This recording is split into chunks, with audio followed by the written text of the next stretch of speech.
इब्तिदाए इश्क है रोता है क्या, आगे आगे देखिए होता है क्या। जंग के असरात पाकिस्तान पे नजर आना शुरू हो गए हैं। 55 रुपए पेट्रोल बढ़ा, 55 रुपए डीजल बढ़ा। और अब लोगों का ऐसा ख्याल है कि शायद ये कीमत यहीं रुक जाएगी। बिल्कुल नहीं रुकेगी। आपका ख्याल बिल्कुल गलत है। ये कीमत अब बढ़ती रहेगी, और सिर्फ ये कीमत पेट्रोल और डीजल तक ही महदूद नहीं रहेगी। अगर आप देखें, बस के किरायों में इजाफा हो गया है, रेलवे के किरायों में इजाफा हो गया है, जहाज के किरायों में इजाफा हो गया है।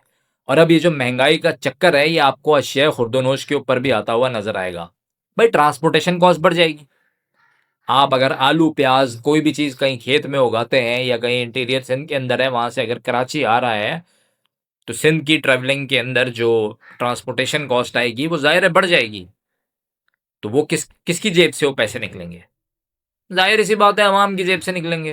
वो सरकार ने थोड़ी अपने उन्होंने घर बेच के या अपने कोई विलास बेच के थोड़ी पैसे डालने कौमी खजाने के अंदर। जाहिर है आपकी जेब से निकालने, मेरी जेब से निकालने।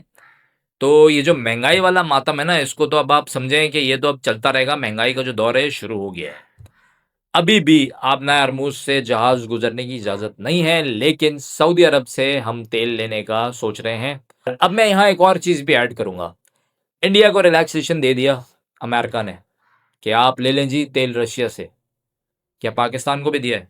मेरा सवाल है, ये किसी की जहन में बात आई है तो कमेंट में ज़रूर बताइएगा। क्योंकि इस वक्त तो पाकिस्तान जिस कंडीशन में है, ऑलरेडी हम आईएमएफ के मकरूज हैं, और मतलब इन्फ्लेशन एक आसमान पर है यार। खित्ते में सबसे महंगा पेट्रोल है इस वक्त पाकिस्तान में। जैसे कि पिछले दिनों कहा जा रहा था, खित्ते में सबसे महंगी बिजली है पाकिस्तान। तो कैसे ये फिजा साजगार है किसी भी कारोबार के लिए? अच्छा, एक सवाल यहां पर और बनता है कि 55 रुपए बढ़ाकर क्या हुआ? क्या तेल की फरामी फौरन तेल अवेलेबल हो गया, या आप नया अरमूज खुल गई, वहां से फौरन जहाज आपके आना शुरू हो गए? ऐसा कुछ हुआ?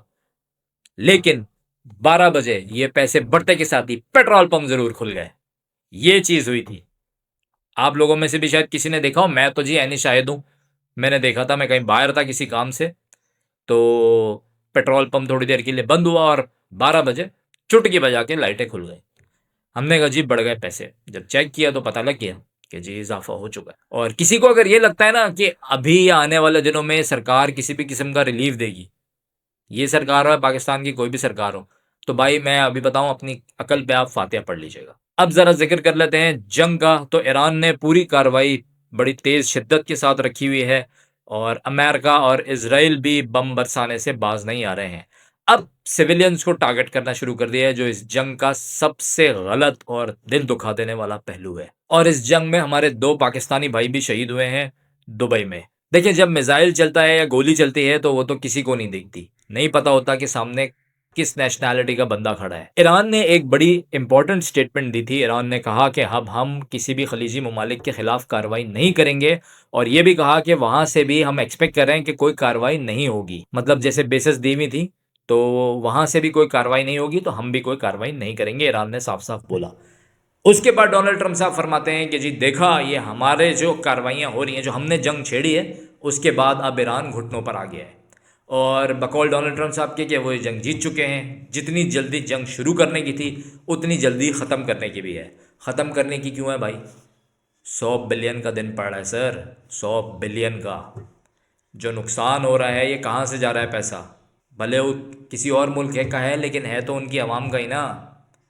तो इसका भी जवाब देना पड़ेगा, क्योंकि डोनाल्ड ट्रंप साहब के लिए वैसे भी आजकल हवा साजगार नहीं है। एक और मुद्दा भी खड़ा हुआ है एप्स्टीन फाइल की तरफ से, जो है कि एक खातून है, उन्होंने कहा है कि 80 की दिहाई में डोनाल्ड ट्रंप साहब ने उन्हें जिनसी हरासा किया था। याद रहे, सिर्फ इल्ज़ाम है, अभी कोई इस पर हतमी बात नहीं है, या वो कोई मुजरिम साबित नहीं हो गए। उन्होंने इस बात की तरदीद कर दी है, लेकिन वो जो खातून है, उनकी तरफ से ये इल्ज़ाम लगाया गया है। तो जंग की सिचुएशन पैसे ही चल रही है, और लोगों के मिले जुले इस वक्त ख्यालात हैं डोनाल्ड ट्रंप साहब के बारे में। अमेरिकन अवाम की अगर मैं बात करूं, तो वो इस वक्त गुड बुक से थोड़ा निकलते हुए ही नज़र आ रहे हैं। अब ये जंग रोकनी कैसे है, इसमें एग्जिट क्या है, ये अभी समझ नहीं आ रहा उनको भी। चाहते नहीं है कि यहाँ पे फ़ौजें उतारें ईरान के अंदर, गड़बड़ मज़ीद बढ़ जाएगी। कोशिश थी कि शायद जो कुर्दिस्तान के लोग हैं, कुर्दिश, वो इसके अंदर बीच में पड़ के और ईरान का जो अमन है उसको ख़राब करने की कोशिश करेंगे, लेकिन वो फैक्टर भी अभी पूरा होता नज़र नहीं आ रहा। तो ये थोड़ी सी और मसला जो है उनके लिए बढ़ रहा है। रज़ा पहलवी जो शाह ईरान के बेटे थे, उनकी कोशिश है कि वो रजीम संभाल लें, लेकिन डोनाल्ड ट्रंप साहब के वो भी कोई ऐसे फेवरेट नज़र नहीं आते। डोनाल्ड ट्रंप साहब ने कहा है कि जी यहीं से कोई निकले क़यादत के लिए, जो क़यादत करें ईरान के अंदर से ही। वो रज़ा पहलवी को भी कोई ज़्यादा घास नहीं डाल रहे।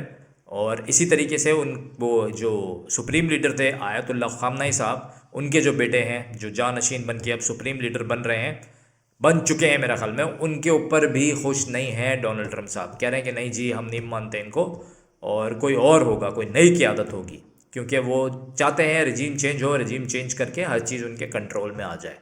और वहीं पे ईरान ने एक और बात बोली कि आबना हरमुज़ से उनके जहाज़ नहीं गुजरने देंगे, अमेरिका के और इसराइल के, और कहा है कि अगर गुजार सकते हैं तो गुजार के दिखाएं।